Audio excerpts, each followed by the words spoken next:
Bonjour à toutes et à tous, bienvenue dans ce nouvel épisode. Donc aujourd'hui, je suis contente d'accueillir donc Olivier Herveau. Bonjour Olivier. Bonjour Camille.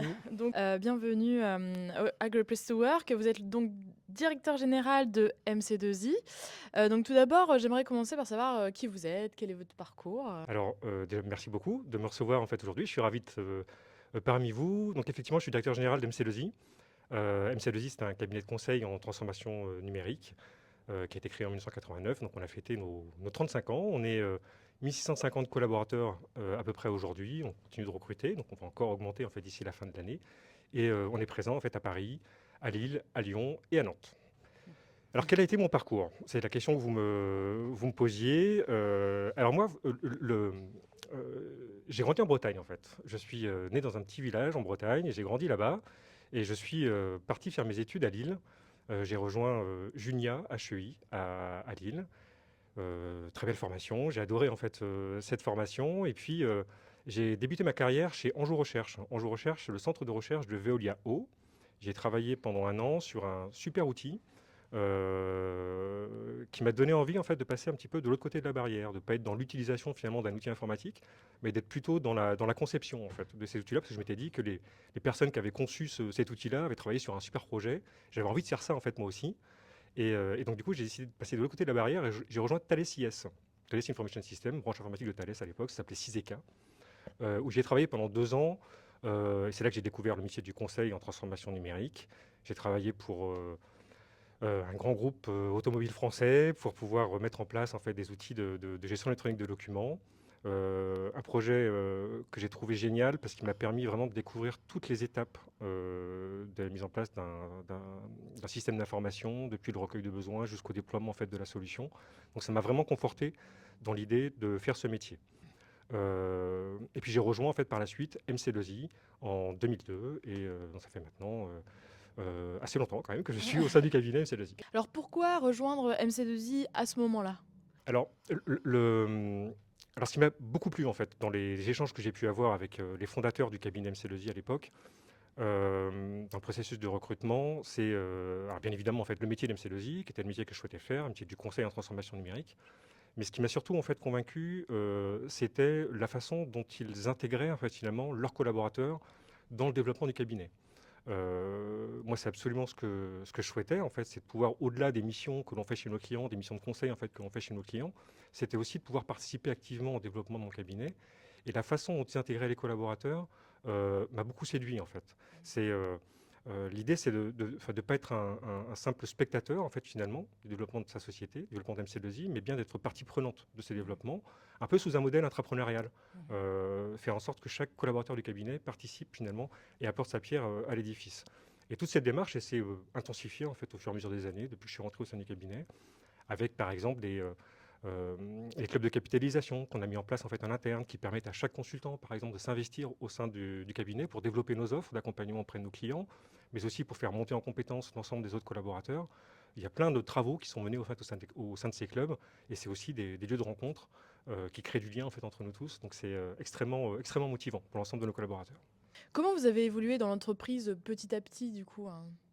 Chez MC2I, en fait, on a un modèle qui met beaucoup en avant la promotion interne. On recrute beaucoup de jeunes diplômés qu'on intègre en fait dans nos équipes, qu'on fait monter en compétences au fur et à mesure de leurs expériences, qu'on accompagne et qu'on fait en fait évoluer, à qui on fait prendre aussi des responsabilités. Alors tout le monde est le bienvenu en fait, hein, bien évidemment. Des gens qui sont aussi expérimentés sont les bienvenus en fait au sein de l'NCLESI et ils ont aussi des parcours de carrière qui sont tout aussi attractifs. Mais on recrute en fait davantage de jeunes diplômés, tout simplement au sein du cabinet. Et je pense que mon parcours personnel en fait reflète assez bien finalement cette notion de promotion interne. Moi, quand j'ai rejoint le cabinet en 2002, j'étais consultant. Donc j'ai travaillé enfin, chez beaucoup de clients, dans différents secteurs d'activité, dans les transports, dans la banque, dans l'énergie, dans le secteur public. Donc ça m'a permis en fait de découvrir différentes méthodes de travail, différents domaines fonctionnels, différents outils. C'est ce qui fait la richesse aussi de notre métier, hein, le métier du conseil, c'est de pouvoir découvrir tout ça. Et au fur et à mesure de ces différentes missions, différentes responsabilités aussi en interne, d'abord manager, senior manager, directeur, partner, senior partner, directeur des opérations, puis donc aujourd'hui directeur général. Le, le, euh, je suis pas le seul exemple en fait sur ces notions de promotion interne. Quand vous regardez enfin, quasiment quasiment une grande partie en fait du CODIR d'MC2I a suivi un peu ce parcours-là, ont été recrutés en fait jeunes diplômés ou avec peut-être une première expérience, un peu comme moi, et qui ont en fait évolué aussi dans le cabinet et pris des responsabilités. Et je pense que ces parcours sont aussi assez rassurants en fait finalement pour les collaborateurs du cabinet parce qu'ils voient en fait que on connaît parfaitement bien le métier qu'ils font aussi au quotidien parce qu'on le fait, enfin on l'a fait également. On est rentré en fait dans le cabinet en faisant le même métier qu'eux. Et puis nos parcours en fait aussi démontrent notre logique de promotion interne et démontrent qu'il y a des perspectives aussi d'évolution de carrière assez importantes aussi pour eux. Alors, est-ce qu'il y a un niveau d'ancienneté important du coup? Ouais. Profil, hein, Ouais. encore une fois, des jeunes diplômés, des expérimentés, des confirmés, des leaders, des directeurs de projet. On a la chance d'avoir une variété de profils très importante. Alors, on a vu que dans votre parcours, vous avez un bon aperçu, du secteur de la tech. Donc, selon vous, quels sont les enjeux du secteur? Oui, alors effectivement, ce qu'il faut savoir, en fait, c'est que le numérique, c'est un formidable levier de compétitivité pour les entreprises. Et c'est un secteur en fait qui est en perpétuelle évolution du fait des innovations technologiques. Donc on doit aussi nous adapter en fait en permanence pour pouvoir répondre aux enjeux de nos clients et leur faire bénéficier au maximum des opportunités qu'apporte le numérique. Et au-delà de l'entreprise même, je dirais que le numérique, c'est aujourd'hui complètement ancré dans la vie de chaque individu, dans la vie de chaque citoyen. C'est devenu en fait un pilier de notre quotidien, hein. Le numérique, on l'utilise constamment, tous les jours, ce qui en fait un secteur extrêmement porteur de sens. Et nous avons aussi, nous acteurs en fait, du numérique, la responsabilité d'utiliser ce potentiel pour pouvoir répondre vraiment aux défis sociétaux majeurs d'aujourd'hui et de demain. Donc même si le numérique effectivement émet des gaz à effet de serre, c'est aussi un secteur qui offre des leviers extraordinaires. Je vais prendre pour la transition écologique, par exemple, en permettant de mieux consommer les énergies. Le développement de solutions intelligentes aussi pour les villes de demain ou la mise en place d'outils qui permettent aussi à chaque individu d'avoir des parcours en fait, de santé qui sont adaptés en fait, à chacun de leurs besoins. Donc, un secteur qui est très très attractif et une des contraintes majeures en fait de notre secteur, c'est la pénurie de ressources, hein. On en parle en fait beaucoup, souvent. Nous ne formons pas en fait suffisamment d'ingénieurs en France pour pouvoir répondre à l'ensemble des besoins. Il manque à peu près, je crois, 10 000 ingénieurs en France pour pouvoir satisfaire tous les besoins, que ce soit dans le numérique, mais aussi dans l'industrie. On est dans une grosse politique de réindustrialisation. Donc il y a des besoins en fait d'ingénieurs. Et puis dans notre secteur d'activité aussi, on a un turnover qui est natif, hein. On sait tous que dans le secteur du conseil, un turnover qui est assez élevé. Alors même si MC2I, on est très fiers en fait de notre turnover qui est très bas, mais du coup en fait ça nécessite bien évidemment par rapport à ces enjeux de recrutement et de fidélisation, aussi de nous démarquer pour pouvoir recruter en fait nos futurs collaborateurs et aussi pour pouvoir les fidéliser. Est-ce que vous êtes impliqué justement personnellement pour, recruter les jeunes? Je vous disais tout à l'heure, en fait, on recrute beaucoup de jeunes diplômés, donc aussi on mène beaucoup d'actions au sein du cabinet pour promouvoir notre métier, promouvoir le numérique, pardon, dans les écoles. L'idée, en fait, c'est de faire connaître ce secteur d'activité auprès des étudiants, parce que souvent, c'est pas connu, en fait, quand je discute avec eux, moi, par exemple, quand je leur demande, vous connaissez, en fait, le conseil transformation numérique, ils me regardent tous en me disant, non, non, on connaît pas, et du coup, j'en profite pour expliquer un peu notre métier. Et puis aussi peut-être, quand ils le connaissent, peut-être aussi parfois casser des préjugés qu'on peut avoir sur le monde du conseil. Leur expliquer que c'est un secteur en fait qui est ultra motivant et ultra intéressant en fait pour eux. Donc nous avons en fait une application forte chez MC2I dans les écoles. On a toute une stratégie en fait autour de ça. On a mené par exemple en 2024 à peu près 450 actions dans des écoles pour pouvoir en fait justement faire connaître notre métier. L'idée c'est de susciter des vocations finalement auprès des étudiants en montrant la richesse et la diversité des opportunités offertes par le numérique. Et on a également en fait un rôle majeur à jouer aujourd'hui dans la féminisation de notre activité. On a un chiffre juste pour illustrer ça, 24% des emplois de ce secteur du numérique sont aujourd'hui occupés par des femmes. 24%, c'est très peu. Donc il est essentiel en fait aussi pour nous de proposer en fait des rôles modèles auprès des jeunes femmes pour leur permettre aussi de les inspirer et de leur montrer que les métiers du numérique sont aussi accessibles pour elles et les inciter en fait tout simplement à rejoindre nos métiers qui sont passionnants. C'est très intéressant, merci beaucoup. On va venir à la question du coup de la démarche Great Place to Work. Donc, qu'est-ce qui a initié en 2016, le fait de lancer cette démarche Great Place to Work? Parce qu'on sent qu'au cœur de votre culture d'entreprise, il y a déjà, l'humain, la confiance, les collaborateurs au centre. Alors, pourquoi nous avons voulu, voulu nous lancer pardon, dans cette démarche? Alors c'est vrai que chez MC2I, on a des valeurs humaines qui sont extrêmement fortes et qui sont vraiment le socle fondateur de notre ADN. Et notre souhait, en fait, finalement, c'est vraiment de créer en fait, et d'entretenir un cadre de vie professionnel épanouissant pour l'ensemble de nos collaborateurs, un environnement de travail tout simplement sain et agréable au quotidien pour tous. Euh, donc c'est des engagements en fait dont nous ressentons aussi au quotidien les effets positifs sur le climat social en fait au sein de l'entreprise, le bien-être au travail de nos collaborateurs et puis la satisfaction en fait globalement de nos salariés. Et tout ça, ça a un impact aussi positif auprès de nos clients, puisque en fait ce que je dis souvent, c'est que un collaborateur qui est totalement épanoui, c'est aussi un collaborateur qui est dans les meilleures conditions pour apporter le meilleur de lui-même dans le cadre de ses missions auprès des clients. Donc c'est un peu un cercle vertueux en fait. Nous, ce qu'on vise constamment en fait, c'est l'excellence auprès de dans nos prestations en fait auprès de nos clients, et donc de pouvoir avoir un environnement de travail qui met dans les meilleures conditions possibles nos collaborateurs, ça fait partie de notre ADN, de nos envies, de ce qu'on veut mettre en place en fait chaque année. Les valeurs dont je vous parlais, en fait, qui sont socles en fait, dans notre ADN, c'est la proximité, la convivialité et l'excellence en fait également. J'insiste beaucoup dessus, qui nous guide et nous pousse à nous améliorer en fait sans cesse. Donc rentrer dans une démarche Great Place to Work, c'est l'occasion aussi pour nous d'afficher et matérialiser finalement cette qualité de vie au travail au sein du cabinet à travers un label qui est reconnu et qui parle à tout le monde, que ce soit les salariés, que ce soit les étudiants, que ce soit des partenaires, que ce soit des clients.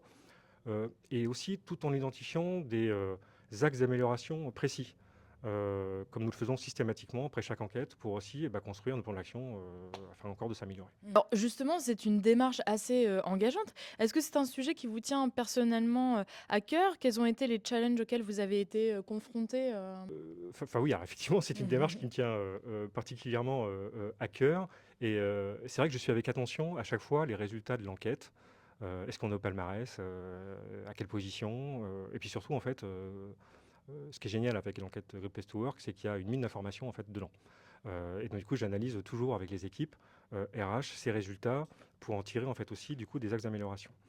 Euh, la force d'un cabinet de conseil, la force de notre société, c'est nos collaborateurs, tout simplement.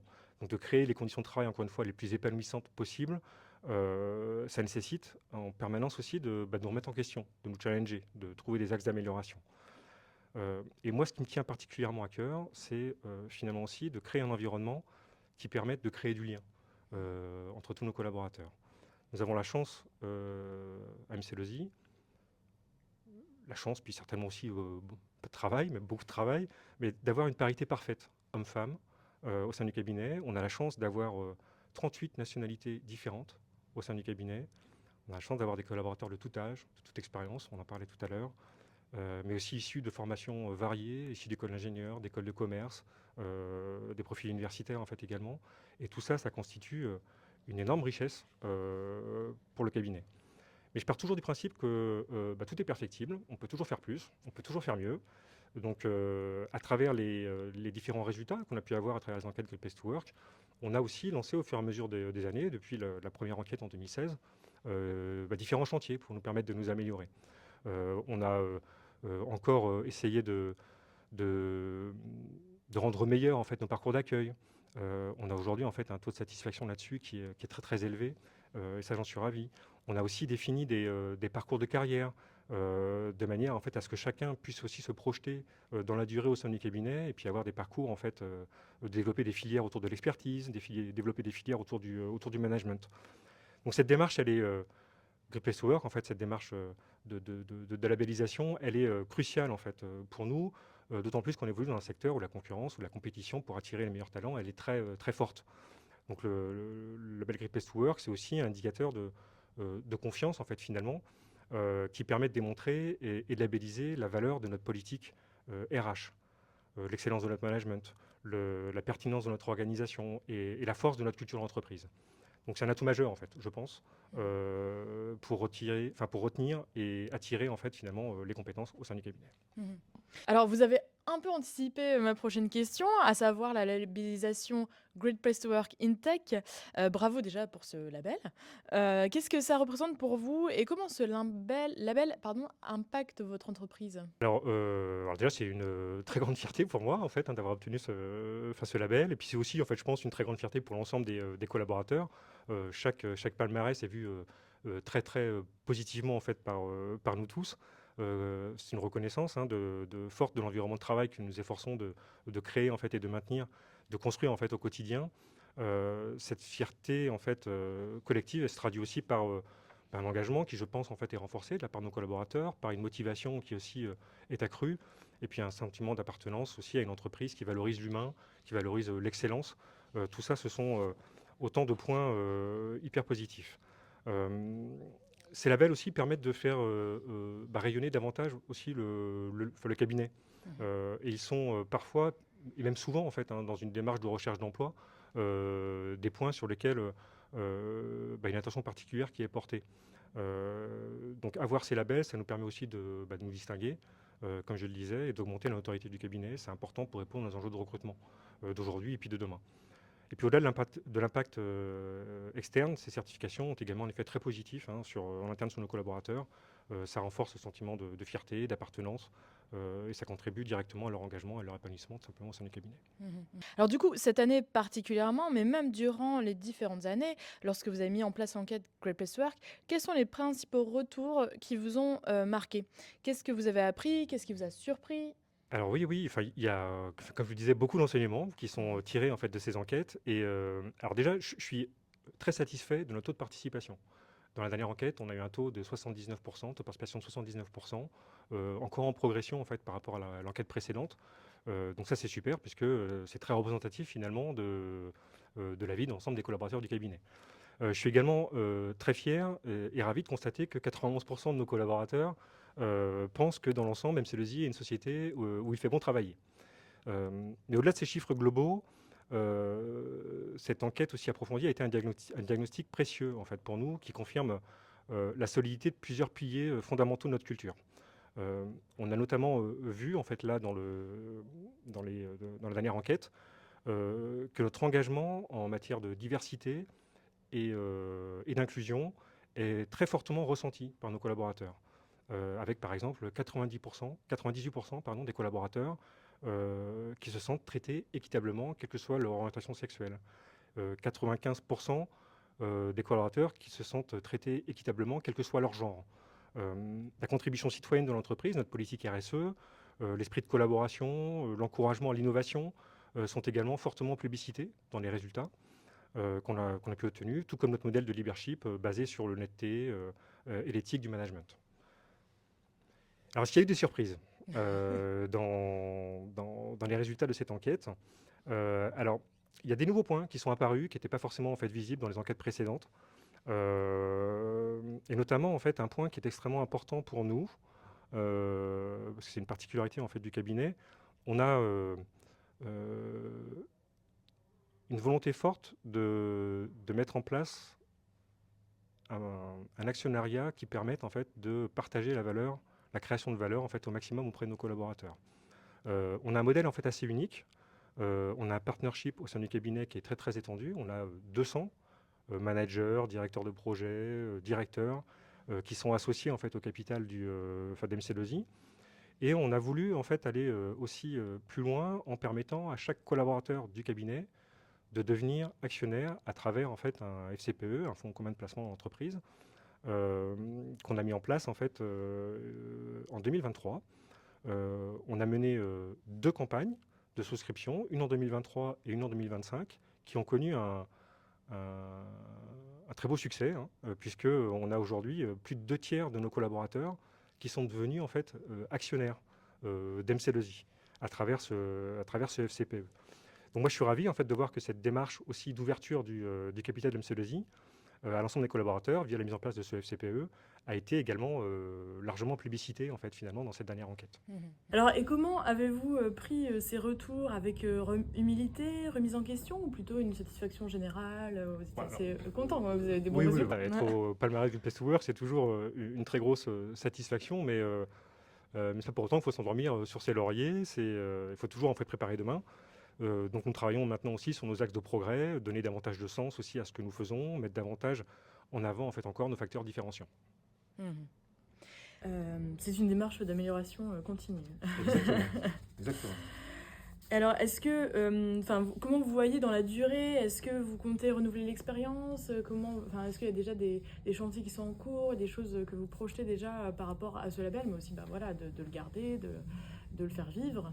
Alors on a lancé en fait la première enquête Great Place to Work, c'était en 2016, on l'indiquait tout à l'heure, et c'est effectivement une démarche qu'on essaie de faire régulièrement, tous les 2 ans à peu près, on lance en fait une nouvelle enquête, parce que ça nous permet en fait aussi du coup à chaque fois de prendre un petit peu la température au sein du cabinet, et puis aussi surtout d'identifier des axes d'amélioration et puis mettre en place aussi des nouveaux chantiers.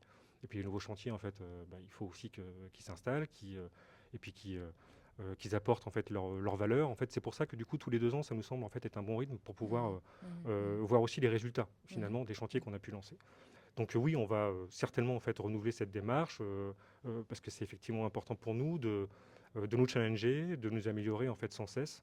Et c'est vraiment en fait une mine d'informations, encore une fois, puisque c'est un questionnaire qui est très très complet, hein, qui est demandé en fait à l'ensemble des collaborateurs. Donc on a encore pas mal de choses à faire. On a identifié là, à travers les résultats, des nouveaux chantiers. Donc on va en fait poursuivre nos actions pour garantir en fait encore l'équilibre vie pro, vie perso, bien évidemment. On va proposer aussi des coachings parentaux en fait à nos collaborateurs pour les accompagner aussi dans leur rôle de parents et de pouvoir faire en sorte d'associer notre activité aussi avec leur rôle de parents, bien évidemment, c'est possible, et bien sûr, et heureusement.